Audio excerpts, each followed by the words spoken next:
పంచతంత్రం అసమీష్కారిత్వం. మిత్రులు నలుగురు చెప్పిన దానికి సంతోషించి భైరవానందుడు వారు నలుగురికి 4 మంత్రపు ఒత్తులు తయారు చేసిస్తూ, హిమాలయాలకు వెళ్ళండి, ఆ ప్రాంతంలో ఎక్కడ వత్తి పూర్తిగా కాలిపోయి పడిపోతుందో అక్కడ తప్పకుండా నిధి ఉంటుంది, దాన్ని తవి తీసుకోండి, ప్రకృతి నియమాలు ఉల్లంఘించవద్దు, మీ దారిద్ర్యం తీరేపాటి ధనం దొరకగానే ఇళ్లకు వెళ్ళిపోండి అన్నాడు. ఆ నలుగురు ఆయనకు ధన్యవాదాలు చెప్పి హిమాలయ ప్రాంతానికి బయలుదేరి వెళ్ళారు. వాళ్ళు హిమాలయపు తొలిమెట్లు దాటుతుండగా అల్పలోభి చేతిలో నుండి వత్తి మండి రాలిపోయింది. వాడు అక్కడ తవ్వేసరికి రాగి నాణెల నిక్షేపం దొరికింది. వాడు సంతోషించి, మనం మోయగలిగినన్ని నాణెలు తీసుకుని ఇంటికి పోదాం అన్నాడు. ఓరి పిచ్చివాడా, ఈ పనికిమాలిన రాగి మన దారిద్ర్యాన్ని ఏం తీరుస్తుంది, ముందు పోదాం పదా అన్నారు మిగిలిన ముగ్గురు. మీరు వెళ్ళండి, నేను రాను, నాకు ఈ రాగి డబ్బు చాలు అంటూ అల్పలోభి 3000 రాగి డబ్బులు మూటగట్టుకుని ఇంటికి వెళ్ళిపోయాడు. తర్వాత మితలోభి వత్తి మండి నేల మీద పడిపోయింది. వాడు అక్కడ తవ్వేసరికి వెండి నాణేల నిక్షేపం కనిపించింది. వాడు పరమానందంతో, మనం మొయ్యగిలినంత డబ్బు తీసుకుని ఇంటికి పోదాం పదండి అన్నాడు. దానికి మిగిలిన ఇద్దరు, మొదట రాగి దొరికింది, ఇప్పుడు వెండి దొరికింది, ఈసారి బంగారం దొరుకుతుంది కనుక ముందుకు పోదాం అన్నారు. నాకు ఈ వెండి చాలు, ఇక నేను ముందుకు రాను అని మితలోభి 5000 వెండి నాణేలు తీసుకుని ఇంటికి వెళ్ళిపోయాడు. మిగిలిన ఇద్దరూ ముందుకు సాగారు. మర్నాడు అతిలోభి వద్ద ఉన్న వత్తి మండి కింద రాలిపోయింది. అక్కడ తవ్వగా బంగారు కాసుల నిధి కనపడింది. మనం వీటిని మోయగిలినంత మటుకు తీసుకుని ఇంటికి తిరిగిపోదాం అన్నాడు అతిలోభి పరమ సంతోషంతో. దానికి అత్యంత లోభి, ఓరి మూర్ఖుడా, మొదట రాగి, తర్వాత వెండి, ఇప్పుడు బంగారం, ఈసారి దొరికే నిధిలో వజ్రవైఢూర్యాది నవరత్నాలు ఉంటాయి, వాటిలో ఒక్కటి చాలు జీవితాంతం దరిద్రం లేకుండా బతకడానికి. అలాంటప్పుడు మోయగలిగినన్ని రత్నాలు తీసుకున్నాము అంటే రాజ్యాలకు రాజ్యాలే కొనేయచ్చు. నువ్వు మోయగలిగిన బంగారం అంతా కలిపి ఒక్క వజ్రం విలువ చేయదు, ఈ ముష్టి బంగారం మోసుకుపోకపోతేనే అన్నాడు. దానికి అతిలోభి, మిత్రమా, నాకు బంగారం చాలు, మనం బయలుదేరింది దారిద్ర్యం నుంచి విముక్తి పొందడానికే గాని రాజ్యాలు కొనేయడానికి కాదు. మనం జన్మలో ఎన్నడూ తాకి కూడా ఎరగమే, అలాంటి దాన్ని ముష్టి బంగారం అంటావా? నా ప్రాణానికి ఇది ఎంతో విలువైంది. దీంతో నేను యావజ్జీవం ధనవంతుడిగా ఉండి దారిద్ర్యాన్ని జయించగలను, అంతకుమించి నేనేమీ కోరను, అత్యాశ పనికిరాదు అన్నాడు. దానికి అత్యంత లోభి, ఇంకా నయం, ఆశ కొద్దీ అర్జున, ఈ మాట నేను రుజువు చేస్తాను, ఈ చెత్త ఇక్కడే వదిలేసి నా వెంటరా అన్నాడు. నేనిక ముందుకు రానులే, నీకోసం ఇక్కడే వేచి ఉంటాను, ఇద్దరం కలిసిపోదాం అన్నాడు అతిలోభి. అత్యంత లోభి ఒంటరిగా ముందుకు సాగాడు. కొండలు పోయిన కొద్దీ చాలా మొరటుగాను దుస్సహంగానూ ఉన్నాయి. 3 రోజులు గడిచినా అతని వత్తి మండి రాలే లక్షణాలు కనపడలేదు. వాడు ఒక లోయ ప్రవేశించాడు. అది నిర్జనంగానూ నిర్జలంగానూ ఉంది. ఎండ మండిపోతోంది. ఎక్కడన్నా చుక్క నీరు గాని, ఒక్క చిన్న ప్రాణి గాని కనపడుతుందేమోనని చూశాడు వాడు. కానీ ఒక్క చిన్న పురుగైనా కనపడలేదు. సవ్యమైన మార్గం అంతరించి మెలికలు తిరిగిన కాలిబాటలు, వాటి నిండా ముళ్ళ మొక్కలు ఉన్నాయి.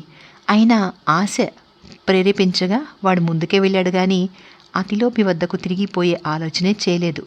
బంగారంతో తృప్తి పడదాం అన్న ఆలోచన వాడికి కలగలేదు. పోగా పోగా ఒక పల్లపు ప్రాంతం వచ్చింది. దాని చుట్టూ కొండలు కమ్ముకునున్నాయి. అక్కడ ఒక మనిషి ఉన్నాడు. వాడి తల మీద ఒక చక్రం తిరుగుతూ వాడి రక్తాన్ని మధిస్తోంది. వాడి ముఖమంతా రక్తం ఓడుతూ వాడి శరీరం మీదికి కారుతోంది. అత్యంత లోభి ఆ మనిషిని సమీపించి, అయ్యా, నువ్వెవరు? ఇక్కడ నిలబడి నీ నెత్తి మీద ఎందుకు చక్రాన్ని తిప్పుతున్నావు? రత్నరాసుల నిధులు కనిపెట్టడానికి ఇదొక యజ్ఞం కాదు కదా, ఇంకెక్కడైనా నీరుందా అని అడిగాడు. వాడిలా అన్న మరుక్షణం చక్రం అవతలి మనిషి తల మీద నుంచి ఎగిరి వచ్చి అత్యంత లోభి తల మీద నిలిచి తిరగసాగింది. వాడు కంగారు పడుతూ, మిత్రమా, ఇదేమిటి, ఇంత బాధగా ఉందేమిటి అన్నాడు. దానికి రెండోవాడు, ఆ చక్రం నీ నెత్తి మీదికి దూకినట్టే నా నెత్తి మీదికి దూకి ఇంతకాలము దుర్భరమైన బాధ కలిగించింది అన్నాడు. అయితే ఇది ఎప్పుడు వదులుతుంది? నెత్తి మీద ఆగకుండా తిరుగుతూ రక్తం చిలుకుతూ అమితంగా బాధిస్తోంది అన్నాడు అత్యంత లోభి. నీలాగే ఎవడన్నా ఒక మంత్రపు వత్తి సంపాదించి వచ్చి నీతో మాట్లాడినప్పుడు ఈ చక్రం నీ నెత్తి నుంచి వాడి నెత్తి మీదికి మారుతుంది అన్నాడు ఆ మనిషి. నువ్వు ఈ చక్రాన్ని నెత్తి మీద పెట్టుకుని ఎంతకాలంగా ఇక్కడ నిలబడి ఉన్నావు అని అత్యంత లోభి అడిగాడు. ఇప్పుడు రాజు ఎవరు అని ఆ మనిషి ఎదురడిగాడు. నీకు తెలీదా? వీణావత్సరాజు ఉదయనుడు అని అత్యంత లోభి జవాబు చెప్పాడు. నేను ఎంతకాలం ఇక్కడ నిలబడి ఉన్నానో చెప్పలేను, కానీ రాముడు రాజుగా ఉండగా నేను దారిద్ర్య బాధకు తట్టుకోలేక నీలాగే ఒక మంత్రపు వత్తి చేత పట్టుకుని వచ్చాను. దురాశతో నేను సుఖంగా జీవితాంతం సరిపడే దాంతో తృప్తిపడక నా మిత్రులను దాటి ముందుకు వచ్చి ఇక్కడ ఒక మనిషిని చూశాను. వాడి నెత్తిన ఈ చక్రం మతిస్తోంది. నేను వాణ్ణి ఎందుకు ఉన్నావని, ఎక్కడన్నా నీరుందా అని అడిగాను. మరుక్షణం ఆ చక్రం నా నెత్తి మీదికి బారింది. ఎన్నో యుగాల పాటు ఇక్కడ బాధపడుతూ నిలిచి ఉన్నాను. ఏమిటంటే ఇటుగా ఎవరూ రారు. దేవుడి దయవల్ల మంత్రపవత్తి పట్టుకుని వచ్చావు, నన్ను విముక్తుని చేశావు అన్నాడు ఆ మనిషి. మిత్రమా, ఇలా నిలబడి ఉంటే తిండి దాహము బాధించవా? కొద్ది రోజుల ప్రాణాలు పోవు అని అత్యంత లోభి అడిగాడు. అలా జరగదు. దురాశపరులు నిధులు కొల్లగొట్టుకుంటూ పోకుండా హడలగొట్టడానికి కుబేరుడు ఈ ఏర్పాటు చేశాడు. చక్రం నెత్తి మీద తిరుగుతున్నంతసేపు ఆకలి, దప్పులు, జరామరణాలు ఉండవు, కానీ దుర్భరమైన బాధ మాత్రం ఉంటుంది. మరి నేను సెలవు పుచ్చుకుంటాను అన్నాడు ఆ మనిషి. ఇంతకాలం గడిచాక నీకు ఇల్లెక్కడా? నీ వాళ్ళంతా ఎప్పుడో పోయి ఉంటారు, ఎక్కడికి పోతావు అని అత్యంత లోభి అడిగాడు. నేను ఆ మాట ఆలోచించలేదు సుమా. అయితేనే ప్రపంచం విశాలమైంది, జీవితం మధురమైనది. యుగాలు మారి అయిన వాళ్ళందరూ పోయినా కొత్త జీవితం ప్రారంభించవచ్చు అంటూ ఆ మనిషి వెళ్ళిపోయాడు. ఈ లోపల అతిలోభి బంగారు నిధి వద్ద అత్యంత లోభి కోసం చాలా కాలం చూసి అతను ఎంతకు రాకపోయేసరికి నిధి నుంచి 5,000 నాణాలు తీసుకుని అత్యంత లోభి కోసం వెతుక్కుంటూ బయలుదేరి వెళ్ళి చిట్ట చివరకు అతని నెత్తిన మధిస్తున్న చక్రాన్ని చూశాడు. అత్యంత లోభి శరీరం మీద, ముఖం మీద ఎడతెరిపి లేకుండా భయంకరంగా రక్తం పారుతోంది. తన మిత్రుణ్ణి అలాంటి స్థితిలో చూసేసరికి అతిలోభికి కళ్ళ వెంట నీరొచ్చింది. అతను అత్యంత లోభిని సమీపించి ఏమిటిదంతా అని అడిగాడు. విధిలిఖితం అన్నాడు అత్యంత లోభి. ఎలా జరిగింది అని అతిలోభి అడిగాడు. అత్యంత లోభి తన కథ అంతా చెప్పాడు. అంతా విని అతిలోభి, మిత్రమా, దురాశతో ఈ దశకు వచ్చావు. వెనకటికి సుందరకుడు అనే సాలెవాడు మంగలి చెప్పిన మంచి మాట విననట్టుగానే నువ్వు కూడా నా హితవు విన్నావు కాదు అన్నాడు. ఏమిటా కథ అని అత్యంత లోభి అడిగితే అతిలోభి ఇలా చెప్పసాగాడు. మందరకుడి కథ. ఒకానొక గ్రామంలో మందరకుడు అనే సాలివాడు ఉండేవాడు. ఒకనాడు అతని మగ్గం శీలలు విరిగిపోతే మగ్గాన్ని మరమ్మతు చేసుకునేటందుకు కర్ర కోసం గొడ్డలి తీసుకుని బయలుదేరాడు. వాడికి సముద్ర తీరాన పెద్ద చెట్టు కనపడింది. ఆ చెట్టును నరికి ఎన్ని శీలలైనా చేసుకోవచ్చు కదా అని వాడు అనుకున్నాడు. అయితే ఆ చెట్టులో నివసిస్తున్న దేవత వాడితో, బాబు, ఈ చెట్టు జోలికి రాకు, ఇది నా నివాసం. సముద్రపు గాలి పీల్చుతూ ఇందులో ప్రశాంతంగా ఉంటున్నాను అన్నది.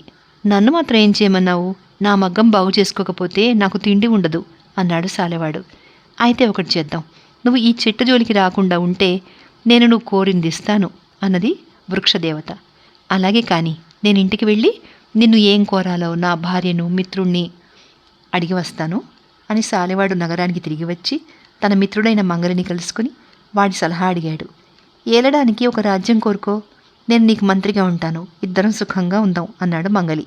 నా భార్య ఏమంటుందో అడిగి చూస్తాను అన్నాడు సాలెవాడు. వద్దు, ఆడదానికి నీ చిత్తం వచ్చినంత తిండి పెట్టు, నగలివ్వు, బట్టలివ్వు, ఆలోచన మాత్రం అడగకు అన్నాడు మంగలి. కాదులే, దాన్ని కూడా అడగాలి అని సాలెవాడు తన భార్యను కలుసుకుని ఆమె సలహా అడిగాడు. అంతేగాక తనకు మంగలి ఏలడానికి రాజ్యం కోరుకోమని సలహా ఇచ్చాడు అని కూడా చెప్పాడు. మంగలి మాట ఎన్నడూ వినకు, క్షౌరం చేయడం తప్పిస్తే వాళ్ళకేం తెలుసు? రాజులంటే ఏమిటో, రాజ్యాలంటే ఏమిటో వాళ్ళకి తెలిసినాయే. రాజ్యం చేయడం అంటే మాటలా? యుద్ధము, సంధి, రాయబారాలు, ఇంకా ఏమిటేమిటో వచ్చిపడి నానా బాధలు కలుగుతాయి. రాజ్యం కోసం రాజు ప్రాణాలకు వాడి తమ్ములు, వాడి కొడుకులే ఎసరు పెడతారు అంది సాలెవాడి భార్య. నీ మాట నిజం, ఇంతకు ఏమడగమంటావు అని సాలెవాడు తన భార్యని అడిగాడు. నీకున్న 2 చేతులు, ఒక తల ఉపయోగించి రోజుకు ఒక బట్ట వేస్తున్నావు. దానితో మనకి జరుగుబాటు అవుతుంది.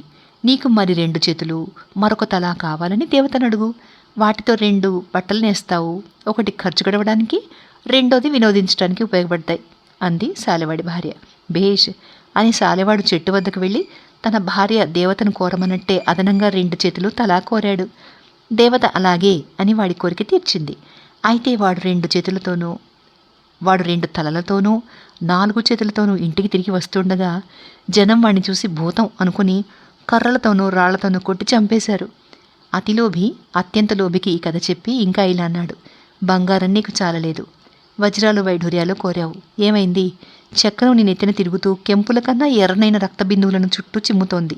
నువ్వు కోరిన వజ్రాల కన్నా మెరిసిపోయే కన్నీటి చుక్కలను నీ కళ్ళు రాలుస్తున్నాయి. మిత్రమా, బంగారం కన్నా రత్నాలు విలువైనవని తెలిసినంత మాత్రాన అది జ్ఞానం కాదు. రాబోయే చిక్కులను, కలగబోయే ఫలితాలను ముందే గ్రహించే తెలివి కూడా ఉండాలి. అలా కానప్పుడు ఎంతటి మేధావి అయిన కులీనుడు సైతం ప్రమాదానికి గురి అవుతాడు. లోకజ్ఞానం అన్నిటికంటే ముఖ్యం. అది లేకపోతే సింహాన్ని బతికించిన పండితులలాగా నశిస్తాడు అన్నాడు. ఏమిటా కథ అని అత్యంత లోభి అడిగితే అతిలోభి పండితుల కథ ఇలా చెప్పాడు. తిరిగి బతికిన సింహం కథ. 4 బ్రాహ్మణ మిత్రులు ఉండేవారు. వారిలో 3 సమస్త శాస్త్రాలు తెలిసినవారే, కానీ వారికి లోకజ్ఞానం లేదు. 4వ వాడికి ఏ శాస్త్రము రాదు, కానీ లోకజ్ఞానం పుష్కలంగా కలవాడు. ఒకనాడు 4 ఒకచోట కలిసి చదువుకున్నందుకు ప్రయోజనం ఏమిటి? నానా దేశాలు తిరిగి రాజులను మెప్పించి బహుమానాలు పొందాలి. కనుక మనం దేశ సంచారం బయలుదేరదాం అనుకున్నారు.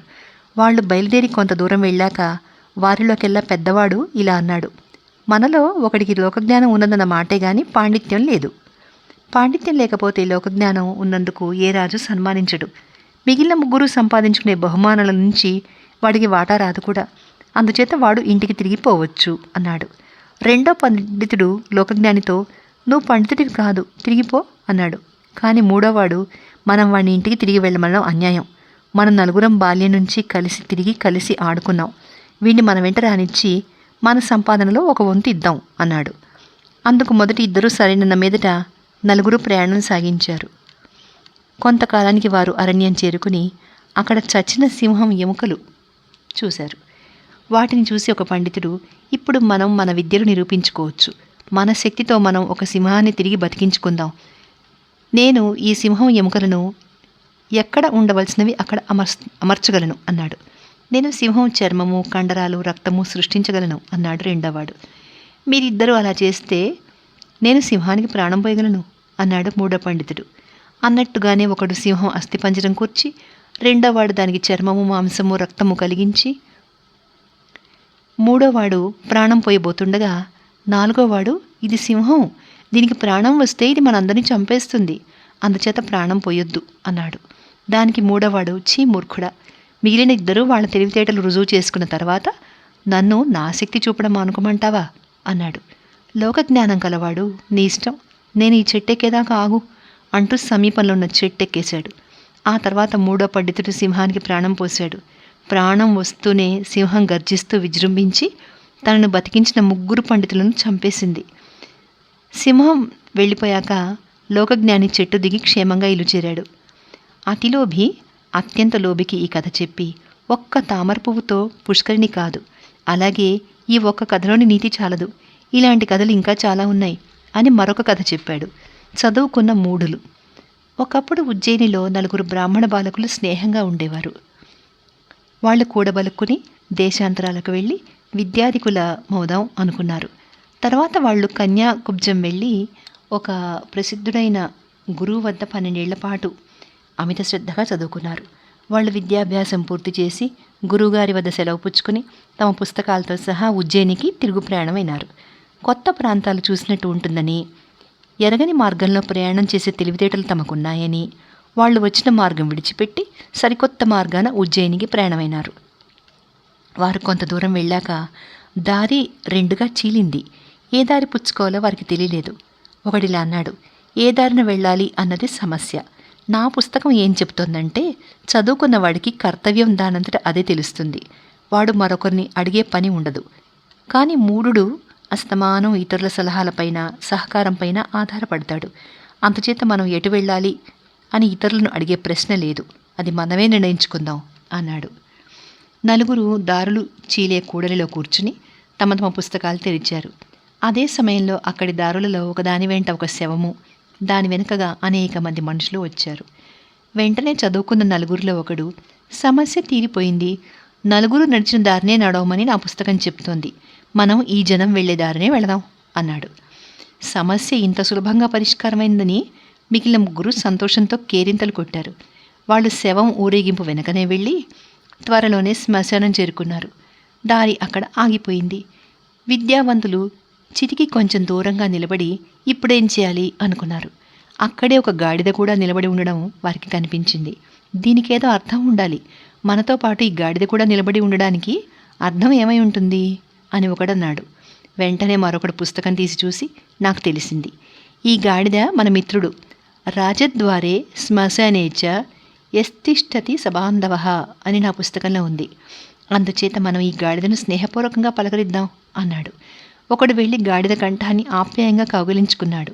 ఇంకొకడు గాడిదను ముద్దు పెట్టుకున్నాడు. మరొకడు దాని పాదాలు కడిగాడు. నాలుగో వాడు బహుకాల దర్శనం అని ఆనంద బాష్పాలు రాల్చాడు. వాళ్ళని చూసి శవంత వచ్చిన వాళ్ళు అంత విషాదంలోనూ విరగబడి నవ్వారు. అంతలో ఒక ఒంటె అటుగా పరిగెత్తుకుంటూ వచ్చింది. దీని అర్థం ఏమై ఉంటుంది అని ఒక విద్వాంసుడు అడిగాడు. ధర్మస్య త్వరితాగతి అని నా పుస్తకంలో ఉంది. పరిగెత్తుకుంటూ వచ్చింది కనుక ఈ ఒంటె ధర్మం అయి ఉండాలి అన్నాడు మరొకడు. మూడోవాడు ఇష్టం ధర్మేణ యోజయేత్ అని నా పుస్తకంలో ఉంది. అంటే మనకిష్టమైన దాన్ని ధర్మంతో సంధించాలి కనుక మనం గాడిదను ఒంటెను కలిపి కడదాం అన్నాడు. నలుగురు కలిసి అతి కష్టం మీద గాడిదను ఒంటెను తాడుతో కలిపి కట్టి చాలా తన్నులు తిన్నారు. శ్మశానంలో ఉన్న వాళ్ళందరూ పగలబడి నవ్వారు. తర్వాత ఆ చదువుకున్న మూడులు రెండు జంతువులను కలిపి నడిపించడానికి ప్రయత్నిస్తే అవి కదలలేదు. అందుచేత పండితులు తమ గురువు ఎప్పుడూ చెప్తున్నట్టుగా గాడిదను నడిపించడానికి 2 దెబ్బలేశారు. అది ఒండ్ర పెట్టడం మొదలుపెట్టింది. ఒంటె కూడా బెదిరిపోయి అరవసాగింది. వీటి అరుపులు విని గాడిద యజమాని అయిన చాకలి, ఒంటె యజమాని అయిన వర్తకుడు వచ్చి పరిస్థితి అర్థం చేసుకుని దుడ్డు కర్రలతో నలుగురిని బాదారు.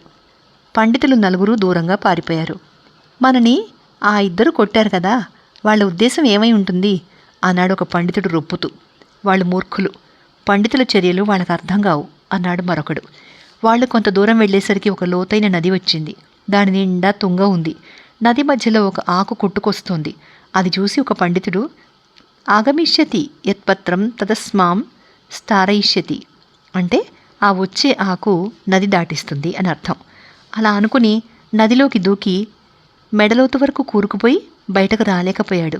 అప్పుడు మరో పండితుడు తన పుస్తకం తీసి సర్వనాశే సముత్పన్నే అర్థం త్యజతి పండితః అని చదివి, మొత్తం పోయే పరిస్థితిలో బుద్ధిమంతుడు సగమైనా దక్కించుకుంటాడు అని చెప్పి ఉన్నది కనుక తుంగ మధ్య కూరుకుపోయిన వాడి తల నరికి తీసుకున్నాడు.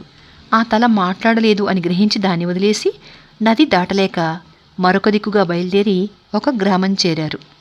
వీరు పండితులుగా కనిపించేసరికి 3 గృహస్థులు ముగ్గురిని వేరువేరుగా తమ ఇళ్లకు భోజనానికి పిలిచారు. మొదటి పండితుడికి తాళ్లుగా ఉండే పేణిని నేతిలో వేయించి వడ్డించారు. అది చూసి ఆ మూఢుడు దీర్ఘసూత్రి వినశ్యతి అంటే పోగులు నాశనం చేస్తాయి అనుకుని విస్తరి ముందు నుంచి లేచి వెళ్ళిపోయాడు. రెండో వాడికి విస్తట్లో మండకాలు అనే అట్లు లాంటివి వడ్డించారు. వాటిని చూసి ఆ మూఢుడు అతి విస్తార విస్తీర్ణ తద్భవేన్న చిరాయుషం అంటే మరీ వెడల్పైనవి చిరాయువు కలిగించవు అనుకుని లేచిపోయాడు. మూడో వాడికి గారెలు వడ్డించారు. వాడు వాటిలో చిల్లులు చూసి ఛిద్రే శ్వనర్థ బహుళీ భవంతి చిల్ల వలన అనేక అనర్థాలు అనుకుని భోజనం మానేసి వెళ్ళిపోయాడు. ఈ విధంగా పండితులు అని అందరి ముందు గౌరవం పొందినవాళ్లు లోకజ్ఞానం లేని మూఢులు కావడాన నవ్వుల పాలయ్యారు. అత్యంత లోభి కథ విని, నువ్వు చెప్పింది నిజమే, కానీ నన్ను అడిగితే మనుషులు బాగుపడడానికి చెడిపోవడానికి కారణం పాండిత్యము కాదు, లోకజ్ఞానము కాదంటాను. బొత్తిగా నిస్సహాయులు, దిక్కులేని వాళ్ళు తరచు దేవుడి కటాక్షంతో మనగలుగుతారు. అత్యంత బలశాలులు, రక్షణలు కలవారు అకస్మాత్తుగా దైవోపహతులవుతారు. నట్టడవిలో చావడం కోసం వదిలిపెట్టబడిన మనిషి దేవుడి దయ ఉంటే బతుకుతాడు. కానీ అన్ని సౌకర్యాలు కలవాడు దేవుడి అనుగ్రహం లేకపోతే ఇంటనే చచ్చిపోతాడు. సహస్రబుద్ధి, శతబుద్ధి, ఏకబుద్ధి అనేవాళ్ల కథలు తనకన్నా మేధావులైన 2 నశించగా ఏకబుద్ధి తేరుకోవడం నేను చెప్పేదానికి మంచి నిదర్శనం కాదా? ఈ ప్రపంచంలో మనిషి ప్రారంధాన్ని నిర్ణయించేది విధి, అంతేగాని దురాశ, ప్రపంచ జ్ఞానం లోపించడం ఇవేవీ కావు అన్నాడు. అతిలోభి ఆ కథ ఏమిటి అని అడగ్గా అత్యంత లోభి ఇలా చెప్పాడు. ఒక కొలనులో సహస్రబుద్ధి, శతబుద్ధి అని 2 చేపలు ఉండేవి. అందులోని ఏకబుద్ధి అనే కప్ప ఈ చేపలతో సఖ్యంగా ఉండేది. అవి ప్రతిరోజు సాయంకాలం ఒడ్డున కలుసుకుని కబులు చెప్పుకుని తిరిగి ఏటిలోకి వెళ్ళిపోయేవి. ఒక సాయంకాలం ముగ్గురు మాట్లాడుకుంటుండగా కొందరు పల్లెకారులు వలలు చేత పట్టుకుని అటుగా వచ్చారు. వాళ్ళు కొలను కేసి చూసి, ఇందులో నీరు తగ్గిపోయింది, చేపలు దండిగా ఉన్నాయి, కనుక మనం రేపు ఉదయం వచ్చి చేపలు పడదాం అని నిశ్చయించుకుని వెళ్ళిపోయారు. పిడుగుపాటు లాంటి ఈ మాటలు విని ముగ్గురు మిత్రులు కర్తవ్యం గురించి చర్చించాయి. సహస్రబుద్ధి, శతబుద్ధి, మనం ఏం చేయాలి? ఇక్కడి నుంచి పారిపోవాలా, ఇక్కడే ఉండిపోవాలా అని కప్ప అడిగింది. సహస్రబుద్ధి నవ్వి, మిత్రమా, మాటలకు బెదరకు, పాములు దుర్మార్గులు చేసే ఆలోచనలు ఎల్లప్పుడూ ఫలించవు, కనుకనే ప్రపంచం నడుస్తోంది. ఈ పల్లెకారులు రేపు ఉదయం రాకనే పోవచ్చు.